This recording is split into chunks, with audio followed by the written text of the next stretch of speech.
let's bring that out right quick. This is Con. Jeremiah 3:15. And I will give you pastors according to mine heart. That it will come out in season and out of season, as the scripture said. That will endure hardness as a good soldier, as the scripture said. That will gird up their loins like a man and not be ashamed of the testimony and the gospel of Yahweh by Hashem Yahweh Shai, as the scripture said. Pastors according to Yahweh by Hashem Yahweh Shai's heart. Go ahead, A man of war. That's right. We shall feed you with knowledge and understanding. So they're out here now, but you got those men in that lamentation spirit. Going back in the day, man, when Jake wasn't teaching. Right. When we was basically during the time we was falling away. Teaching them outside of, with the Most High set up. Yeah, that too. And they stay back here today. That's You know, them same spirits. That's right. Them same spirits is back today. So go ahead, Ak. Lamentations 4 and 5. They that did feed delicately are desolate in the streets. So feeding delicately are our elders, man. Like you feed a baby when they start, you had a baby food and then some dribble out and you get it off the chin, but that's the elders. They take the time to make sure they break it down correctly that Jake can get it. Understand. That's feeding delicately. They ain't just running through it like, well, we got it, fuck y'all get it how y'all best y'all can get it. No, they labor, man. Yeah, man. Painstakingly, man, non-stop, man. Woo, they running circles around us, man. Young brothers, man. But they labor tirelessly, man. That's why the scripture say, give double honor to the elders, those that rule well, that put in that. That's right, brother. That's why. That put in that labor. I forget how it's worded, but they say that basically the elders are worthy of double honor because they labor diligently. It's worded different, but anyway. But I mean, we get the gist of what you brothers know how it go, and that's the elders. Them that they are right now today feeding us delicately, man. And we go off, they curse our ass out.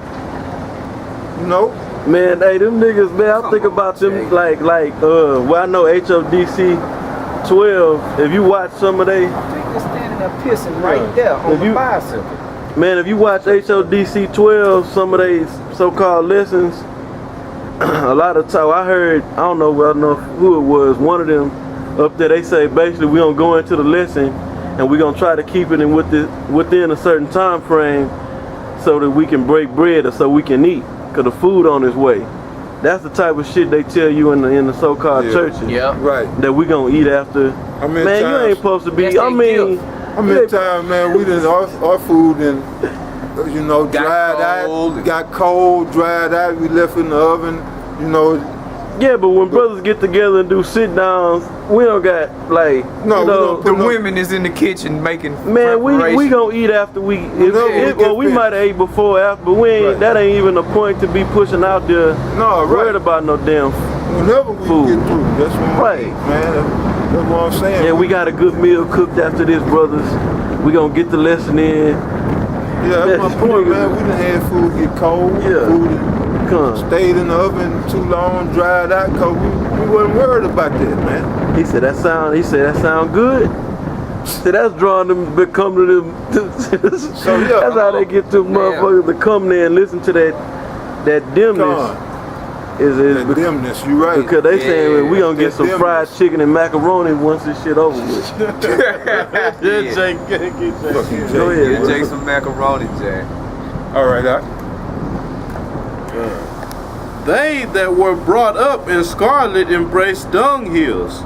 For the punishment of the iniquity of the daughter of my people is greater than the punishment of the sin of Sodom, that was overthrown as in a moment, and no hand stayed on her. So that's good, brother. Yes. That's the point. Basically, that you got the niggas in that spirit here on earth today, man. That just like fuck Jake, I'm getting mine, you know, but posing as teachers, Yeah. you know, and prophets. And they are no teachers or prophets, man. Yes, really. They're just hirelings. And what you holding though, And that's true too, cause man, them other camps ain't prophesying. Yeah, So they can't even be labeled a false prophet. So they can't say they had the testimony of Yahweh Shai either. No. Because his testimony is the spirit of prophecy. Yep.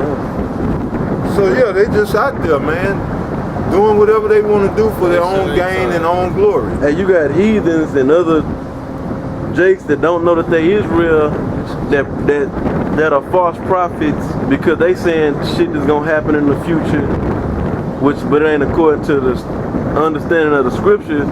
They better than you niggas in Israel. Y'all ain't even saying At least shit. they trying to prophesy, or they ain't even right. They ain't even doing nothing but giving Jake some false hope in Like Babylon. HODC 12, they'll try to hit on some prophecy here and there. I done heard them, but then they breaking scriptures down wrong Over at 1 Corinthians 3. pertaining to yes, what prophecy. it was. Oh, the Antichrist. That's prophecy that there should be many Antichrists, and they saying Obama is the Antichrist. Gone. Yeah, it's going totally off. Totally and completely off, man. Right. The Antichrist, man, is all around us, man. Right. That spirit of Antichrist is all around. This is Antichrist's kingdom. Central. That's why they took Central, man. They took prayer out of school. You can't mention God, man. It's like locking motherfuckers up. That's offensive. Right. But you can throw Friends up up the and down. corno minuto all day long, the horn hand, and say hail Satan on goddamn award shows on live national TV. Right. But you try to pray and say, you know, which we say the real name, but that's good for them motherfuckers. They say Jesus. Yeah. And then they get in trouble. Yep. But that's good. But let's start at First the top. Corinthians 2 and 1. 3 and 1. Salaki. This is 1 Corinthians 3 and 1. And I, brethren, could not speak unto you as unto spiritual, but as unto carnal, even as unto babes in Yahweh Shai. Babes needing milk. Now what did he say? Read on, brother. Verse 2, I have fed you with milk. I have fed you with milk. Paul fed delicately. Yep. And in the streets. Yep. Shit, yeah. You know, he taught in the synagogue, Yeah, Azar. but he was also out in the streets. Yep. Right. And then you got, now I ain't gonna say it, but you gotta think about it. It's like the scriptures say, it's a time and a season for everything under the heavens. We're in a different time back then where Israel was into the custom of meeting up in the synagogues for sacrifices, do the Sabbath service, which they'd go over the laws and certain prophecies and all that. That was like a thing that was going on back then when they, you know. Yeah, I was always talking this shit, but what synagogue you gonna roll up in and teach, man? Yeah. Get for real, man. Right. You set your ass up out on the highways and the byways, man. You don't go into TD Jakes and man, the security throw your ass out. And that's not a synagogue. No. It ain't. Come on, I know it. You know, it's a difference if you look up. It's a big Synagogue difference. and church. Yeah, but go. I mean, what you gonna do, man? You brought that point out. Yeah, now what? Yeah, he went into the nigga. You ain't even like you say, brother. For that to even be a valid argument, you have to be going into A synagogue. a synagogue of these churches, which that's two different things. If you look up what synagogue is, you know, today what they label as a church is two different things. You know, sitting in the house, teaching in the house don't validate being in a synagogue. That's you in your goddamn house. Exactly, man. That's all it is. Yep. You know, we laugh and have fun, but that's all it is, man. And you a pathetic ass nigga, man. Yep. Fucking joke. Saying that he was in the synagogue, your argument that he wasn't outdoors, he was indoors. Yeah, Where was he at? He was in the synagogue. He wasn't going in the... Never mind. Let's go ahead, brother, with your point, man. but yeah, it's madness. Jake is into madness, man. But yeah, I agree. Come on. Give me two again, Come on. man. I forgot that was in there, man. But the babes, it keeps coming up, man. Yep. Go ahead, I. 1 Corinthians 3:2. I fed you with milk and not with meat. For hitherto ye were not able to bear it. And why were they not able to bear it? Because back in verse 1, Paul said, ye are carnal. Ye are yet carnal. Right, yeah. So you have not been drawn from the breast. Yep. Because the milk of the word say, it tells you how to treat your brother. And they were, bickering and, the Corinthians were carnal, man. That was a carnal church. And they wasn't, basically applying any of the doctrines that Paul taught them into their daily life. Yep. So Paul told him, you're carnal. He said, he gonna bring it out. Hey, and then, man, if I may add to the point to that is, in essence, all the Israelite foreigners was basically newly come into the faith. Yeah. Come on. So that would have made them babes, That's right, brother. So let's read it. Con, like we came into the truth. We was carnal. We was still carnal, man. I was still smoking herb. Come on. Selling the shit too. and all that shit. Doing all kind of stupid shit. So you gotta approach that like a baby. Come on. 1 Corinthians 3:2. I have fed you with milk and not with meat. For hitherto ye were not able to bear it. Neither yet now are ye able. For ye are yet carnal. For whereas there is among you envying and strife and divisions, are ye not carnal and walk as men? For while one said, I am of Paul, and another, I am of Apollos, are ye not carnal? Who then is Paul, and who is Apollos? But ministers by whom ye believe, even as the Lord gave to every man. I have planted, Apollos watered it, but the Most High Power, Yahweh, gave the increase. Yeah, so I say from time to time, other brothers bring it out too.